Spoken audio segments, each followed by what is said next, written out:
Dina Boluarte ha sido denunciada ante el Congreso por las muertes de diciembre 22 y enero 23. La denuncia ha sido anunciada por la Fiscalía de la Nación el día de ayer, 30 de julio. El comunicado descarta, esto es fácilmente explicable, los cargos por genocidio, un delito que corresponde a otro tipo de asuntos, al exterminio de colectivos completos identificados por factores de identidad. Los cargos han sido presentados por homicidio agravado. Comprenden 44 de los 50 casos registrados por muertes durante la represión de las protestas de diciembre y enero 23, 116 casos de lesiones graves, entre las 1.400 que, por ejemplo, registra el informe de Amnistía Internacional. La denuncia comprende, además de cargos contra la presidenta, cargos contra Alberto Tarola, Pedro Angulo, Chévez Chesta, César Cervantes, Víctor Rojas y Vicente Romero, 6 ministros del gabinete que estuvo en ejercicio durante el periodo que comprende básicamente el verano del año 23 más el último mes del año 22.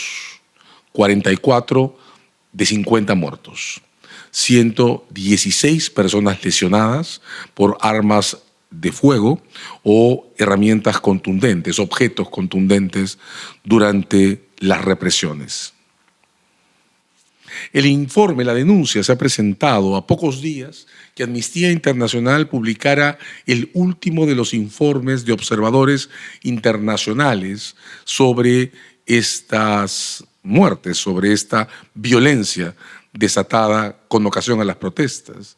El último informe de Amnistía Internacional fue publicitado el 18 de julio y sigue una secuencia que habían iniciado en abril del 23 los informes de la OEA y de America's Watch.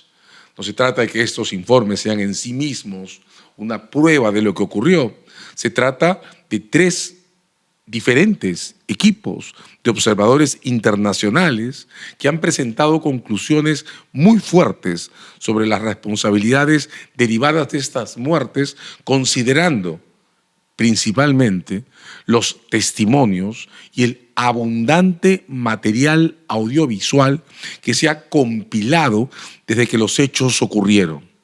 Repasemos la lista, la historia de las muertes en los eventos vinculados a las protestas de diciembre y enero. Comenzó el 12 de diciembre, con 2 menores de edad muertos por disparos de armas de fuego en Andahuaylas, 2 menores de edad que no se estaban movilizando con las protestas.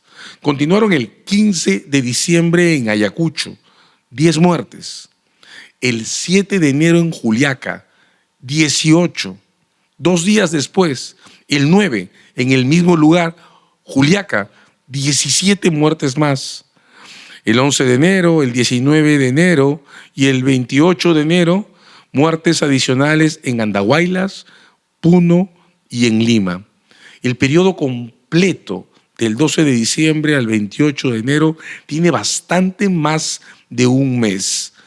Son una cadena de eventos sucesivos que tienen en común el mismo uso indiscriminado de armas de fuego en contra de población que se estaba manifestando o que ni siquiera se estaba manifestando y estaba solo en los alrededores de esos eventos. La característica común de los videos que se han propalado muestran que los disparos no se efectuaron en enfrentamientos físicos directos. La mayoría de ellos se registraron visualmente mientras la población corría espantada de los lugares en los que se había producido manifestaciones o concentraciones. La población corría. No estaba atacando a la policía, no los que murieron. Un evento particularmente llamativo se observa cuando se nota que en los lugares de verdadero ataque, los aeropuertos, especialmente el de Ayacucho o el de Arequipa, no se registraron, no allí, decesos.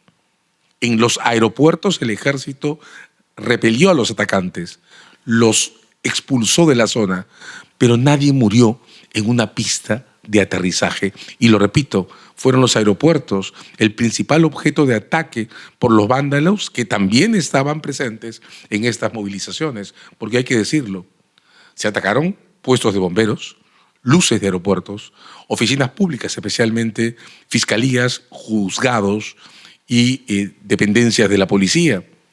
Pero insisto en decirlo, ninguno de los testimonios ni el material audiovisual recopilado pone en escena disparos hechos durante ataques a oficinas públicas, a puntos estratégicos como los aeropuertos o algo semejante. Los disparos registrados son disparos en estampida, producidos sobre masas de personas que huían de lugares de concentración o huían de lugares de manifestación o que solo estaban circunstancialmente en los alrededores. Este material, lo repito, ha sido visto, entre otras muchas investigaciones, por 3 en particular, que están concentradas en los informes de America's Watch, de la OEA y ahora, en julio de este año, de Amnistía Internacional. Lo que encuentran es lo mismo, el material audiovisual está compartido, los testimonios son también compartidos y existen.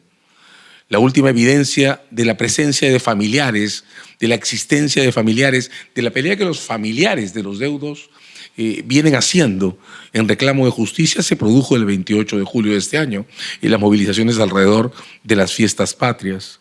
No son casos entonces que solo consten en videos o en documentos escritos, son casos que tienen una enorme carga testimonial, la carga testimonial que representan los familiares de las 50 personas que murieron.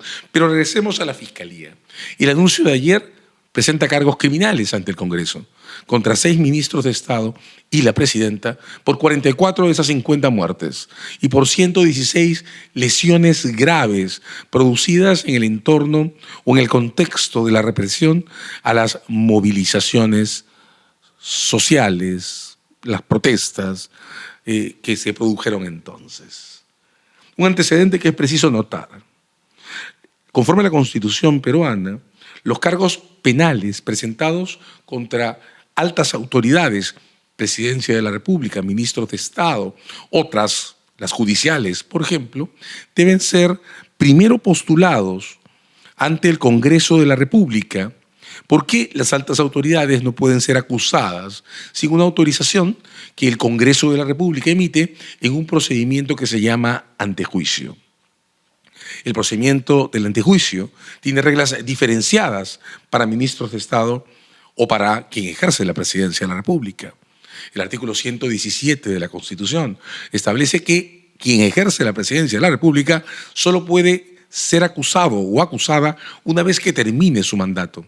Pero desde el caso Castillo, mediados del año 22, ha quedado establecido que la prohibición constitucional a acusar a quien ejerce la presidencia durante el periodo en ejercicio no impide investigarle. Pedro Castillo fue investigado antes de ser vacado por la Subcomisión de Acusaciones Constitucionales. La Fiscalía de la Nación está solicitando a la Subcomisión de Acusaciones Constitucionales hacer exactamente lo mismo contra Dina Boluarte y estos otros 6 ministros que sí pueden ser acusados si la comisión reconociera la responsabilidad que les corresponde por estos hechos. Dato a tener en cuenta. El 27 de noviembre del año pasado, cuando estalló la crisis de la red del caso Benavides, siendo aún fiscal de la Nación, Patricia Benavides presentó una denuncia precipitada, apresurada contra Boluarte por los mismos hechos, por parte de los mismos hechos, por un fragmento de los eventos de represión de diciembre 22 y enero 23. Esa denuncia ha sido desestimada por la Subcomisión de Acusaciones Constitucionales el 18 de julio, declarando que no contenía, no reunía no convocaba evidencia suficiente para justificar las investigaciones preliminares, el inicio del procedimiento del antejuicio. Repito, mientras esté en el mando, Dina Boluarte no podrá ser acusada, pero sí investigada. Nota a tener en cuenta: las decisiones de la Subcomisión de Acusaciones Constitucionales no forman cosa juzgada. Que la subcomisión haya desestimado el 27 de noviembre el primer caso propuesto contra Dina Boluarte por su responsabilidad en estas muertes no forma un precedente, un antecedente, un obstáculo o impedimento alguno para que la investigación propuesta ahora por la Fiscalía de la Nación pueda, como debe, seguir adelante. Las decisiones del Congreso, lo repito, no forman cosa juzgada. De modo que incluso, aunque la subcomisión desestimara también este caso, la solicitud de la Fiscalía quedaría latente hasta que el nuevo Congreso, el que por lo menos se instalará a mediados del 26, entre en funciones. La Fiscalía puede repetir una denuncia de este tipo, que en los hechos es una solicitud de autorización para acusar tantas veces como sea necesario, sin que ninguna desestimación forme un obstáculo propiamente dicho para proceder. Ninguna. Esto es particularmente importante si tenemos en cuenta que, más allá de los esfuerzos que se hagan desde quienes dirigen la coalición que ahora gobierna, no hay forma de asegurar por anticipado cuál será la conformación del Congreso bicameral que se instale a más tardar en el 2026. Le va a bastar a la coalición desarmarse, o le va a bastar a Boluarte perder esa alianza que ahora solo la sostiene mientras dura su gobierno, para que el manto de impunidad que se viene intentando tejer alrededor de este caso, las muertes de diciembre 22, enero 23, se quiebre. Si algo tendríamos que haber aprendido es que los casos sobre derechos humanos terminan por rebasar toda maniobra de impunidad que se quiera tejer sobre ellos. El tiempo no suma en este tipo de historias, menos cuando son tan recientes. Estas muertes se produjeron en diciembre del 22 y enero del 23. ¿Por cuánto tiempo cree la presidenta o quienes fueron sus ministros va a poder contener el peso de evidencias que están registradas en video y en la memoria de los testigos y de los familiares de las víctimas de estos crímenes? Ni siquiera la última iniciativa en materia de impunidad en nuestro medio, la ley que intenta replantear la prescripción o recuperar o restablecer la prescripción para crímenes de lesa humanidad, ni siquiera esa iniciativa va a poder proteger las responsabilidades que derivan de estos casos a lo largo de todo el tiempo imaginable. Este caso va a llegar a los tribunales en estos años o en los siguientes. Algunas características que, sin embargo, es importante tener en cuenta, a más de, insisto, observar que lo que diga el Congreso en esta oportunidad sobre la denuncia de la Fiscalía no va a ponerle, no puede ponerle punto final a estas investigaciones. La impunidad de un crimen de estas dimensiones genera una enorme paradoja. Por la fecha en que ocurrieron las cosas, diciembre del 22, enero del 23, este caso entra ya dentro del estándar de los asuntos que en teoría pueden ser tomados por la Fiscalía del Tribunal Penal Internacional y sometidos a proceso internacional bajo las reglas del Código Penal Internacional. No es un caso sobre genocidio, pero es un crimen de lesa humanidad, en un estándar absolutamente indiscutible el establecido normativamente por el Código Penal Internacional. Uso de homicidios agravados en situaciones indiscriminadas y generalizadas. Noten el ciclo: 12 de diciembre, 15 de diciembre, 7 de enero, 9 de enero, 11 de enero, 19 de enero, 28 de enero.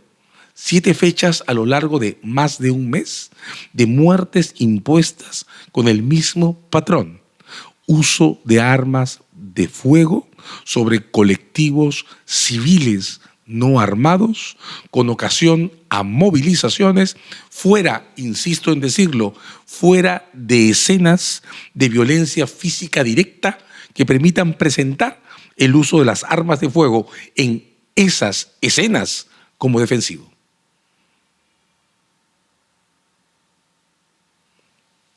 ¿No es esto el mejor ejemplo de un patrón de violencia estatal generalizado?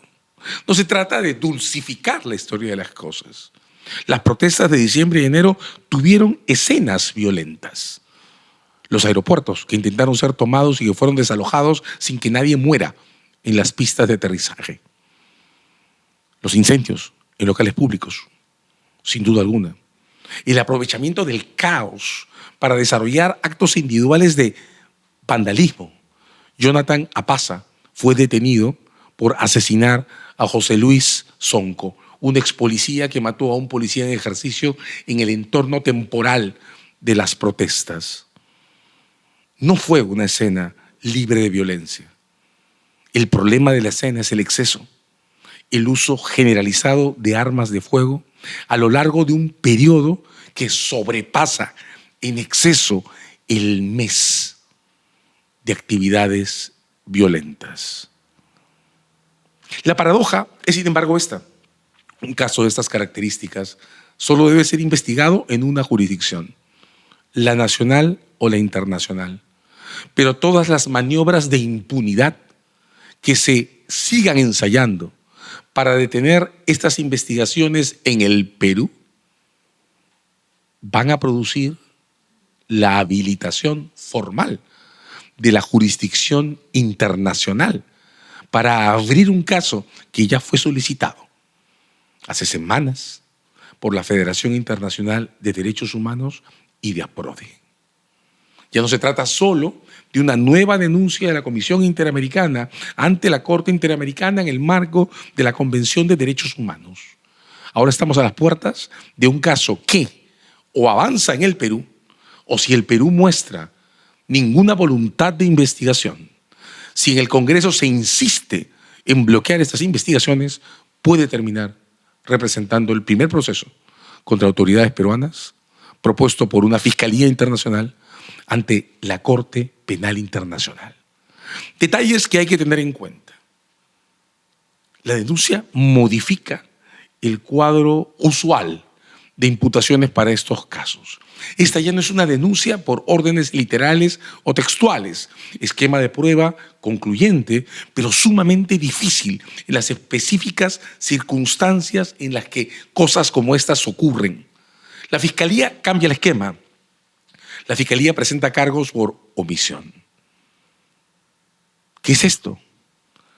Las autoridades públicas tienen el deber explícito de evitar situaciones delictivas de las que tienen conocimiento y que pasan por enfrente, por delante del ámbito en que ejercen competencia.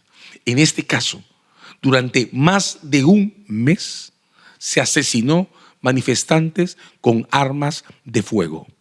Y en todo ese tiempo, ninguna de las autoridades denunciadas, esto es lo que sostiene la Fiscalía de la Nación, hizo absolutamente nada por evitar que esta secuela se repita de manera generalizada con el mismo patrón, el mismo tipo de decisiones y el mismo tipo de formas de ejecución. Disparos contra colectivos de personas que no estaban atacando a la policía cuando los disparos se produjeron. Tercera característica legal que es importante notar: los homicidios no se acumulan como un solo gran evento. Cada persona muerta forma un caso de homicidio en particular. Y este es un proceso, el que propone la Fiscalía de la Nación, que reúne 44 asesinatos. Las penas en discusión en este tipo de asuntos no se fusionan. Se condena cada muerte por separado. Hay tantas víctimas como personas muertas, como familias que han perdido a un pariente en esta escena. Hay que decir que el comportamiento de la Fiscalía puede ser descrito como dividido por etapas. No ha sido lo mismo el periodo en manos del señor Villena que el periodo en manos de la señora Benavides. Cada una de las denuncias que representan los cierres parciales de estas historias tienen por eso características distintas. Esta vez van en paralelo al destrabe de casos que también se están desarrollando en provincias contra ejecutores directos, que tienen también una responsabilidad compartida por el uso de armas de fuego. Pero aquí estamos ventilando el inicio de un proceso que tendrá consecuencias y que está llamado a derrotar con el paso del tiempo cualquier muralla que se le ponga delante, intentando alcanzar su impunidad.